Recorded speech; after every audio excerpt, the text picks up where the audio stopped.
Welcome back, everybody, for another deep dive. This time, we're going to be exploring the life and work of Andrew Jackson Davis. Yeah. Now, he's a guy sometimes called the father of modern spiritualism. Mm-hmm. He's compared to Allan Kardec, the guy who codified Spiritism, Mm-hmm. because of his big influence on spiritual thought. Right. But what I think is even more interesting about Davis's story is that he came from really humble beginnings, Mm-hmm. and he rose to be this prominent voice in spirituality. Yeah. He was predicting things like, automobiles, airplanes, way before those things even existed, decades before. It really is amazing when you look at his life. It is a fascinating story. We're talking about someone with very limited formal education Yeah. who claimed to be able to tap into, a higher consciousness, diagnose illness with crazy accuracy, and then even offer these detailed visions of the future. It's really wild, and today we're working with two sources for this deep dive. Okay. One is Davis's Wikipedia entry, which gives us kind of broad overview, and the other is a biography from a Brazilian Spiritist organization, which kind of offers an interesting perspective on Davis. Yeah. And you might be surprised how relevant Davis's ideas still are today, especially considering where he started, right? Right. He was born in 1826 in rural New York, Right. had a pretty tough childhood, poverty, alcoholic father, really limited access to education. Yeah, which makes his later intellectual and spiritual pursuits even more fascinating. It's like this wellspring of knowledge and insight was just sort of waiting to be accessed. Exactly. So just picture this. You're 17 years old, working as a shoemaker's apprentice, Okay. and you stumble upon a lecture on something called animal magnetism.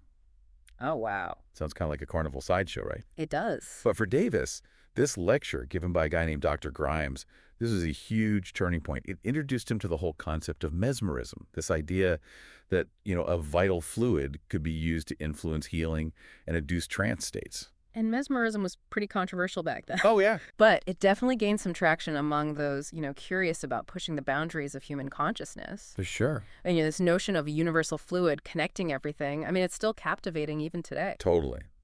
Now, initially, Davis tried to, do what Dr. Grimes was doing, but it didn't really work for him. Okay. It wasn't until a traveling showman who also messed around with mesmerism came to town that things really shifted for Davis. Oh, really? So during one of the showman's, demonstrations, Davis goes into this deep trance. And that's when all these alleged clairvoyant abilities start to come out. It's almost as if the showman kind of inadvertently unlocked something within Davis, like a dormant capacity for heightened awareness. Mm-hmm. And I think this is where we really begin to see the emergence of what Davis would call his superconscious state. Right. So a level of consciousness that goes beyond that everyday mind, where he believed he could access deeper truths and, knowledge. Now picture this. Yeah. Young Davis suddenly able to see things that other people can't. And word gets around to this local tailor, a guy named William Livingston, who was also fascinated by, mesmerism. Right. So they team up, and Livingston starts putting Davis into these trances to explore these new abilities. It's kind of like a 19th century version of biohacking. Oh, wow. That's a good way to put it. I like that. Yeah, So this collaboration with Livingston, it was a huge turning point for Davis, right? for sure. It really marked the beginning of his deep dive into this whole world of clairvoyance and what he believed to be spiritual healing. And this is where it gets really interesting. Okay. Davis didn't just see things other people couldn't. He claimed to be able to diagnose illnesses with crazy accuracy while he was in a trance. And using some pretty unconventional methods too, right? Oh, yeah, definitely unconventional. I mean, he describes being able to see people's bodies as translucent, like healthy organs emitting a specific kind of light. Wow. Yeah, he goes into a lot of detail about this. For example, the liver. He describes the liver as emitting this pale blue light when it's healthy. But when it's, dealing with some kind of ailment, he claimed that it would appear dim or have these different colors, kind of indicating what was wrong. Interesting. And what's even more surprising is that a lot of times his diagnoses and the herbal remedies that he prescribed, they actually seem to work. It's pretty remarkable when you think about it, right? Yeah. Totally different from how medicine was practiced back then. Completely. But maybe the craziest story from this period of Davis's life is this alleged levitation experience. Oh, yeah. Tell me about that. So we're not just talking about some, like, parlor trick, right? We're talking about an out-of-body experience that supposedly took him over 40 miles to the Catskill Mountains. Seriously? Yeah. That's why. Okay, so this happened in 1844, right? Yeah. Davis was only 18 years old. Just a kid. He claimed to have been, like, involuntarily pulled into this trance and transported over, a huge distance, seemingly without any physical effort. And he wasn't alone on this journey either, was he? No, definitely not alone. He meets these two spirit guides, Yeah. and he identifies them as Galen, an ancient Greek physician, and Emanuel Swedenborg, who, was a Swedish mystic and philosopher. What a crew. It's like an all-star lineup of Yeah. spiritual mentors, right? Totally. So Davis claimed that these guides gave him this incredible knowledge Oh, wow. during this encounter Yeah. about medicine, philosophy, the workings of the universe, all of that. Mm. And this whole experience seemed to really catalyze his later writings and teachings. So picture this, okay? Davis, barely even an adult, comes back from this wild mountaintop experience. Right. And suddenly he's just overflowing with all these ideas and insights. I can imagine. Yeah. So at the ripe old age of 20, he starts dictating his first book, Wow. The Principles of Nature, Her Divine Revelations, and A Voice to Mankind. And he's doing this well in a trance. That's incredible. Yeah. The whole process took 15 months. It's a pretty intense undertaking. Oh, yeah. Even the title itself just speaks to the scope of his vision. It does, yeah. This book covered everything. Spiritual matters, scientific concepts, even social commentary. Right. It was like his attempt to wrap together all this vast knowledge that he claimed to have accessed during his trance states and through his, conversations with these spirit guides. It's an amazing story, and this is really just the beginning. Wow. I can't wait to hear more. So we talked about Davis's, challenging childhood, his experiences with mesmerism, and that incredible levitation story. But this is where things get even more interesting, even more mind-bending. We're going to dive into some of his predictions about the future.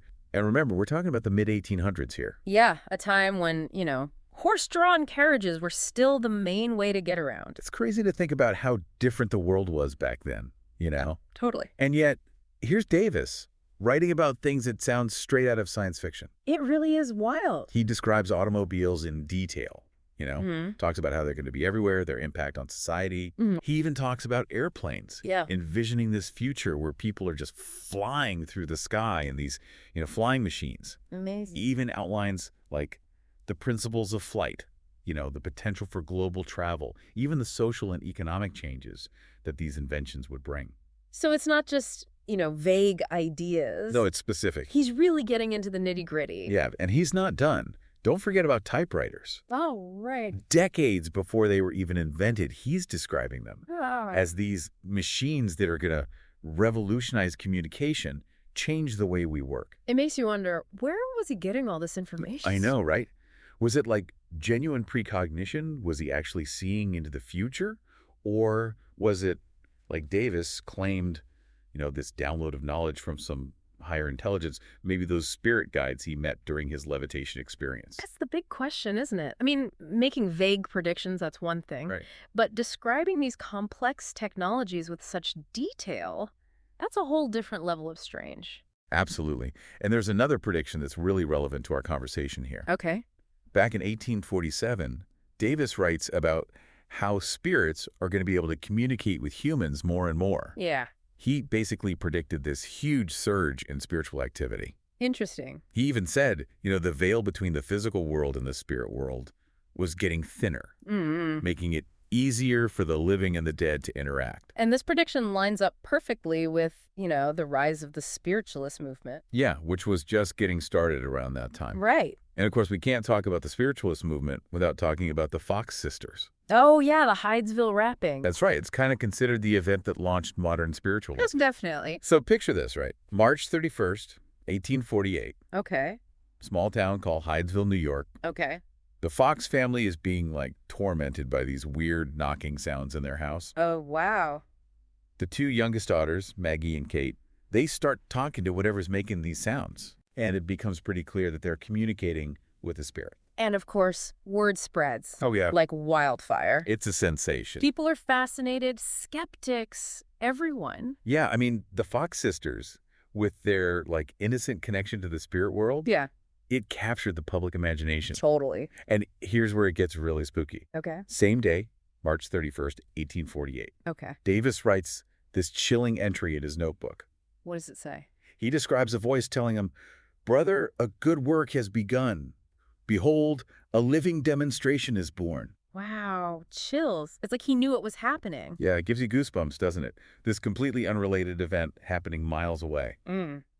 But Davis seems to know about it on some, like, spiritual level. Right. It really supports his earlier prediction about spirits communicating more with humans. Yeah, it does. And it just adds to his reputation as, a prophet, a seer. And from there, the spiritualist movement just takes off. Oh, yeah. People are holding seances, trying to talk to their loved ones who have passed, forming spiritualist societies. It becomes this cultural phenomenon. Yeah. Driven by this desire to connect with the unseen world. And to find comfort in the idea that life continues after death. Right, and Davis, with his reputation as this clairvoyant and spiritual authority, he's at the forefront of this whole thing. But he's not just watching. Right. He's actively shaping the movement. Yeah. Using his own experiences and insights. Right. And one of the most important experiences for him was his exploration of what he called Summerland.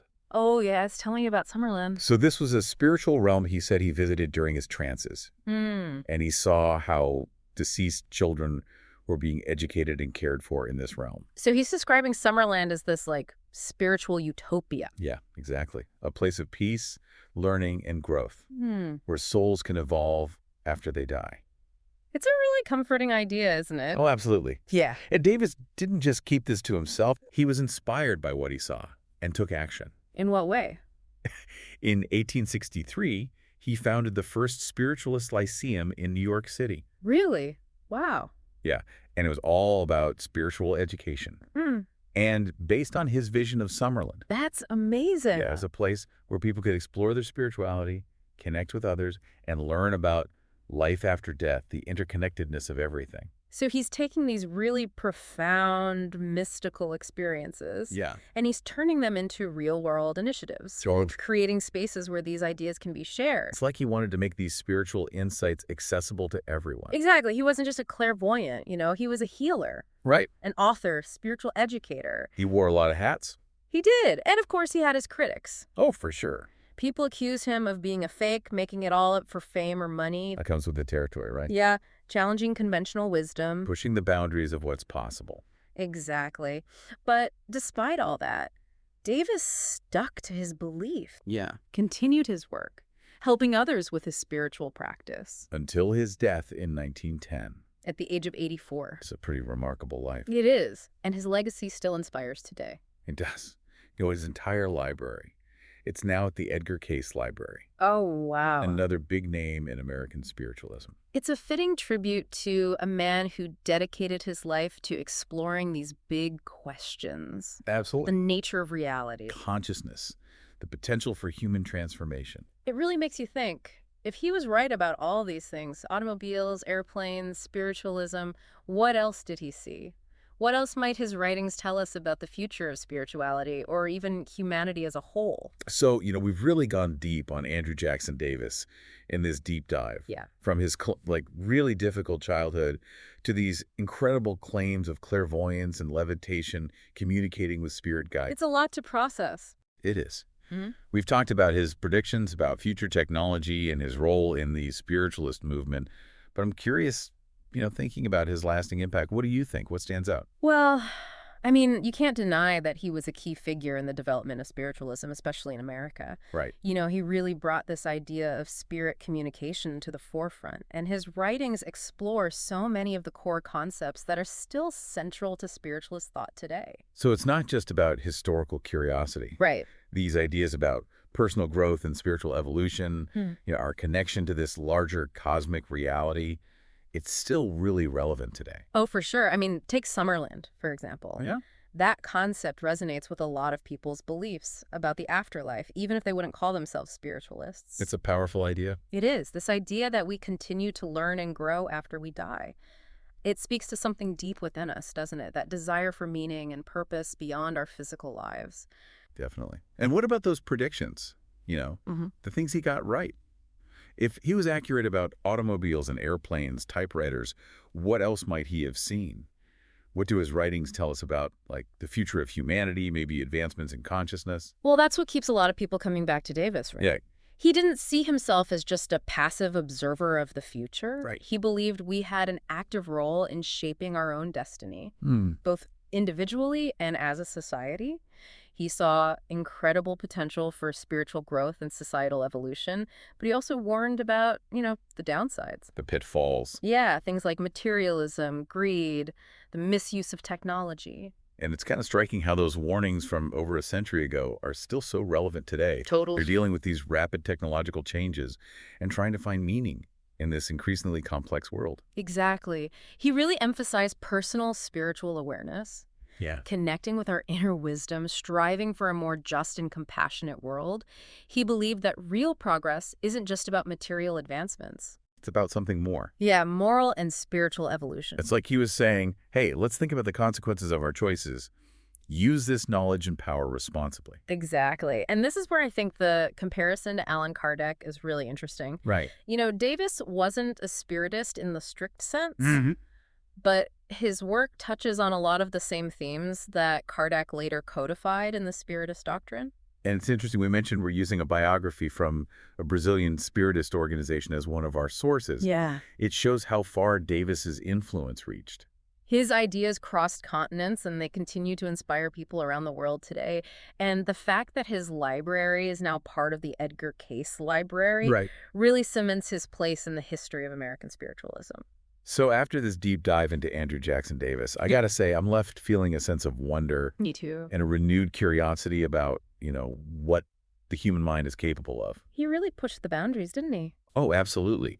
He challenged conventional thinking, explored these uncharted areas of the mind, and offered this vision of a future where spirituality and technology could not just coexist, but enhance each other.